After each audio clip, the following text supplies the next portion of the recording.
And now, here's your host of Shaping Success, Wes Tankersley. What is up, everyone? Welcome to Shaping Success. I'm your host, Wes Tankersley. If you could do me a big favor, please like, share, review the podcast. If you would like to support the show and help it grow, help me get better equipment, help me bring you a better situation. And as you can see right now, I obviously need some help with lighting because this little ring light's not doing the job. My lighting has always been kind of crappy. It's going to get better when I get into the home studio, but I'm also going to need some soft boxes and things like that.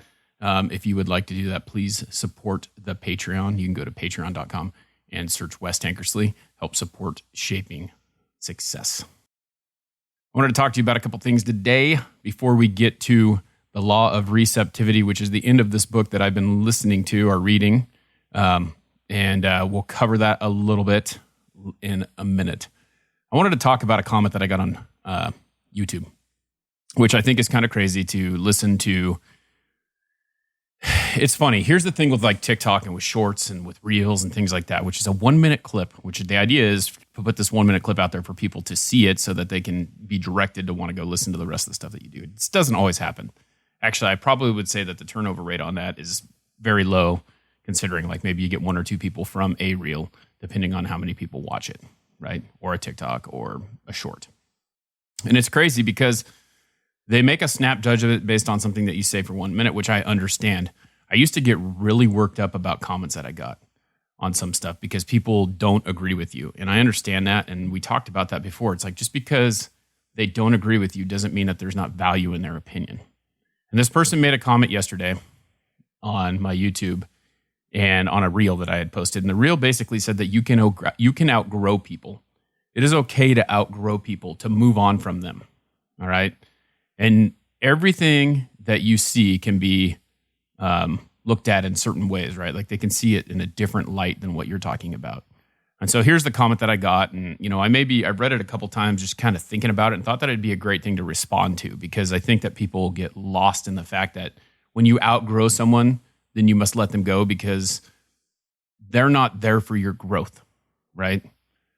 And I'm talking about people who are tearing you down and do not want to see you grow and want to continue to watch you suffer because they think that if they are not suffering or if you're not suffering then and they are, then you're not on the same page. And I completely disagree with that. So I think that you can outgrow people. I think that you can move on from them if they do bring you down, if they do not help make your life positive or better or move you forward. Because if people are constantly tearing you down over and over again, how do you feel about it? What do you do? How do you react to that? So here's the comment, okay? It says, or, so basically what I said was, it is okay to outgrow people. And then the comment is, or, are you just the type of person that keeps people around that are going through shit and being around them makes you feel better about yourself? And when they are succeeding in life, it makes you feel shitty about your own. So then you decide to outgrow them. And that's not what I meant by that post. Because there are people in your life that are going through shit, right? There are people in your life that are going through hard times. And if they continually go through hard times, something has got to change, right? So at what point do you decide that you've outgrown those people? There are people who build a life around having other people do stuff for them. And I think it's very apparent when you see that. It's like people look at their life. We talked about life not being transactional. People look at their life as what can you do for me to help me, right?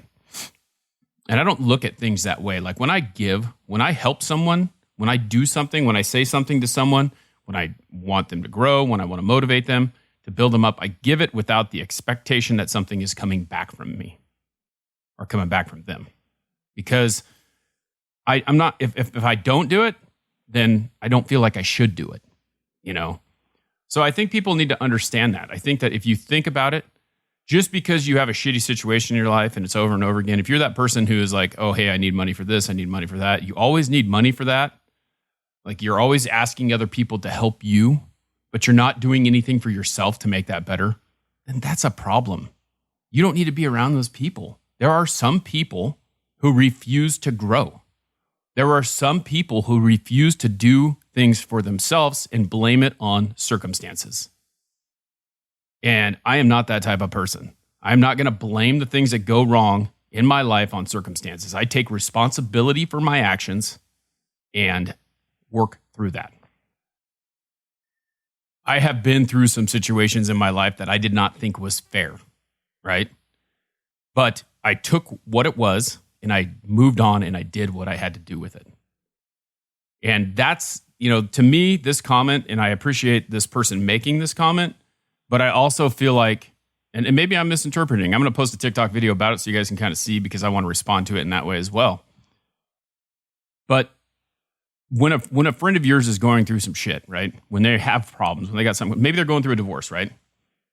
And it continues to knock them down. They got a divorce, then people take their money, then they, like you have to pay alimony, you got to pay child support. You have all these things going wrong for you, right?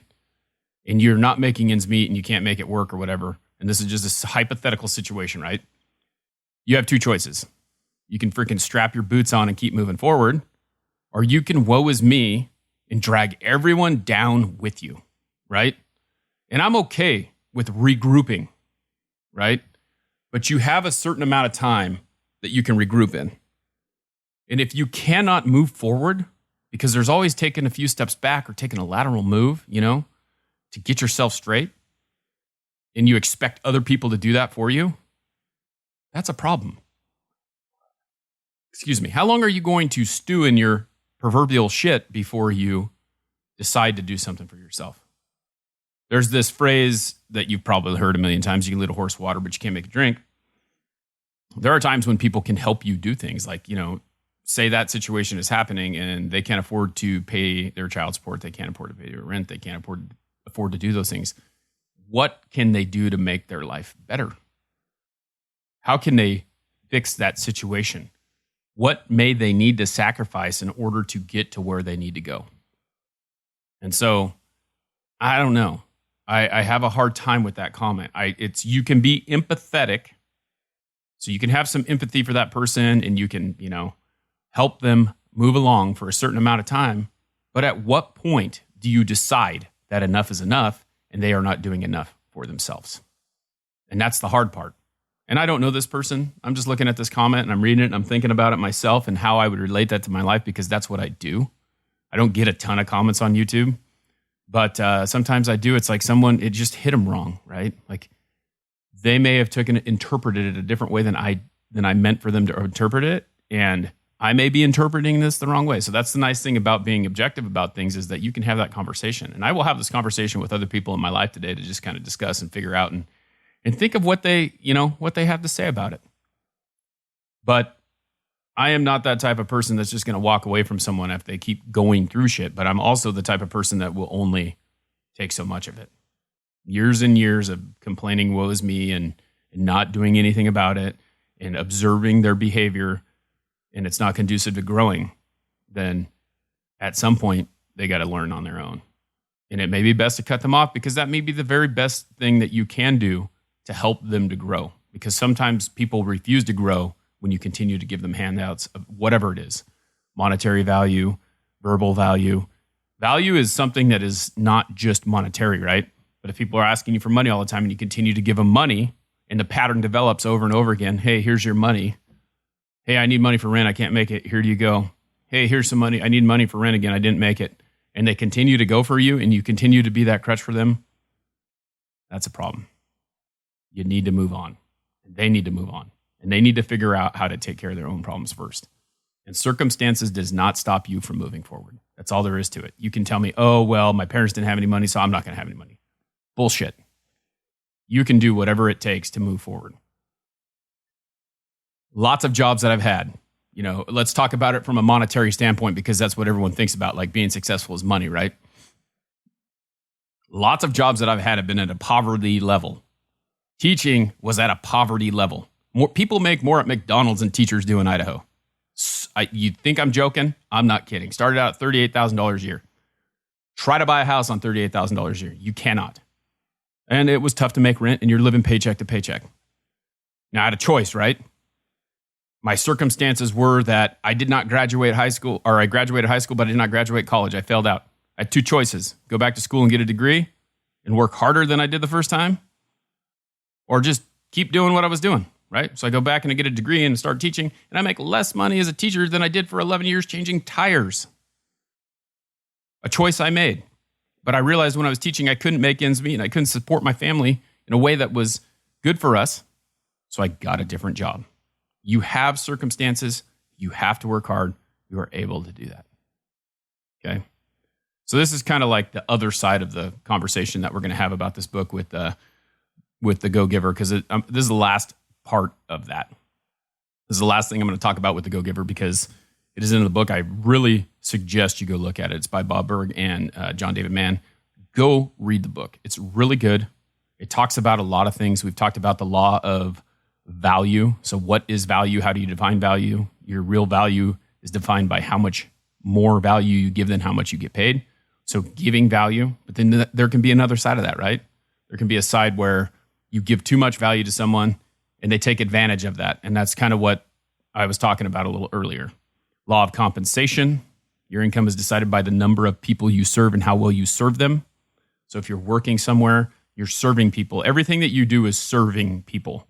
When I was a tire salesman, I was serving people and helping them to be able to get their transportation going where they need to. When I was a teacher, I was serving children and helping them to be a part of society, which was very hard, by the way, because they don't care as much as they used to.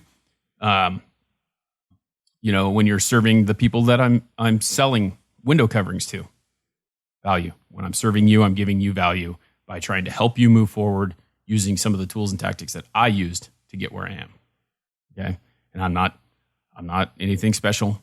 I do continue to work and do the best that I can no matter what it is that I'm doing. Law of influence. Your influence is defined by how often and how much you focus on others' interest first. Okay? So your influence is like, what are you doing? How are you influencing other people? And are you helping them to be better? Or are you just tearing them down? Are you influencing them to be negative or positive? Those types of things. And then this very last one that we're going to talk about today is called the Law of Receptivity. And I'm going to read this little blurb to you. And this, like I said, this is out of the book, The Go-Giver. You should go check it out. It's only a couple hours.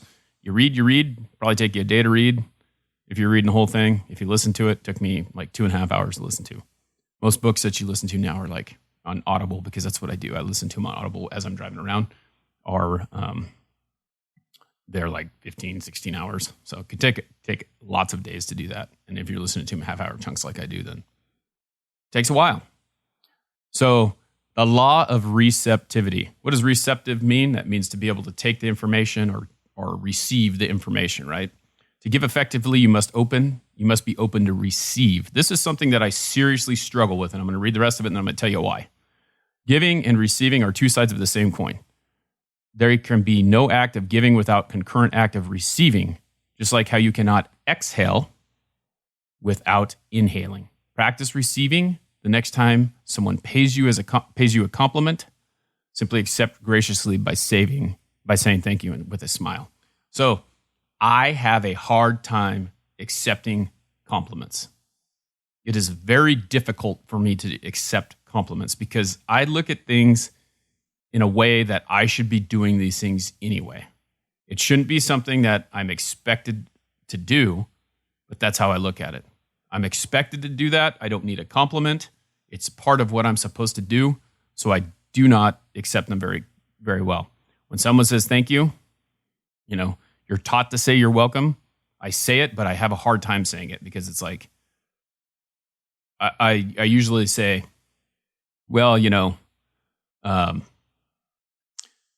it's just doing my job. I'm just doing what I'm supposed to do. No need to do that.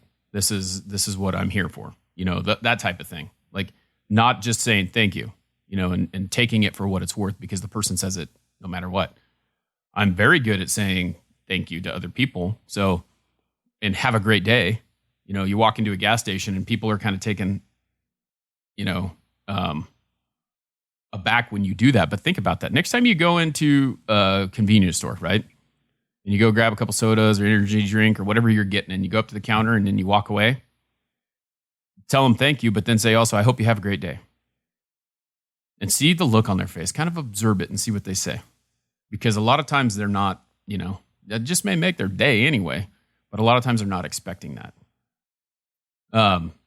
People say hello to me. Like, this is something that is very, like, I'm bad at accepting that, at receiving that, because when someone says hello, I'm just like, how's it going? Like, I don't ever say hello back. Like, it's hello, how are you? Or hello. And I feel like every time I say whatever I say, it's awkward. Hey, how's it going? Like, that's a little bit different because it's a conversation starter, right? But when you just say hello, it's like, what are you supposed to say after that? And these are cues that I have a tough time with because I don't know. It's just a weird thing. But being able to receive that is what you need to be able to do. And in the book, they talk about inhaling and exhaling, right? If you really think about what you're doing when you're inhaling and exhaling, okay, you must do one without the other, right? You're breathing in the good, you're breathing out the bad. But guess what? Someone else is receiving the bad and you're receiving the good. And and we're talking about like plants and trees and things like that, they receive our oxygen or carbon dioxide, right? What we breathe out, and we receive what they breathe out. So without one, there's not another. So without giving, you can't receive. And without receiving, you can't give. So it's an interesting conversation. But you have to practice receiving and then giving back. Practice receiving. The next time someone pays you a compliment, simply accept it graciously by saying thank you and smiling. Because they didn't just give you the compliment because they thought that, you needed to hear it. They did it because they meant it. And I think that that's the hardest thing for me. That's something that I need to work on myself. Out of all of these laws, I feel like this was probably the hardest one. I'm trying to be a better person. And that's what I'm challenging you to do, to be a better person every single day. It doesn't matter what you do. Are you doing the best that you can with what you have? That is the point of this whole thing. That is the point of shaping success. That is the point of me doing this. I've been doing this for 4 years now, almost. I say almost. It's 3.5 years, right? I don't like calling them seasons. I think it's weird because this is the 4th season, right? But I go by year. So this is the 4th year that I've been doing this. And I've done a lot of talking by myself right now because I want you to just understand the things that I do and the processes that I go through. And success is designed and generated and defined by you, right? Like, you define what that is. You choose what that looks like. And for me, I am successful. And there are some people who don't think I am. And that's fine. That's their choice to think that. There are some people who live in the past who can't get out of the past and go to and move forward. This is a phrase you're going to hear from me over and over again because it is so important to be able to move forward. You cannot be stuck in the mud. You cannot continue to just do the same thing over and over again if you're not getting the results that you want. You have to be willing to change something. And just like we talked about in an earlier story, if you're having a hard time paying your rent, but you continue to keep working at the same job that you're at or living in the same situation that you're in, you're not moving forward, you're stuck, right? And it may seem like there's a big mountain to climb, but I promise you, if you think outside the box, you will find a way to make it happen. Seek out people. Seek out knowledge. Build upon your base and make it better. And reading is a great way to start. 100%. This Go Giver book, it talks a little bit about sales, but I'm telling you right now, it's about life. There are people that you are connected with that you have not cultivated a relationship that may be able to help you. Reach out to them, have a conversation, and build a rapport. If you have any questions, please reach out to me, wes@westankersley.com. If you have some guest ideas, I'm still going to be interviewing guests, but right now I'm not really seeking them out because, again, like I talked about in the last episode, I'm having a hard time recording in the space that I am because it's just different. I can't wait to have my own recording space where I can just walk out my door, go sit in my studio and talk. Until next time, I challenge you to find the shape of your success.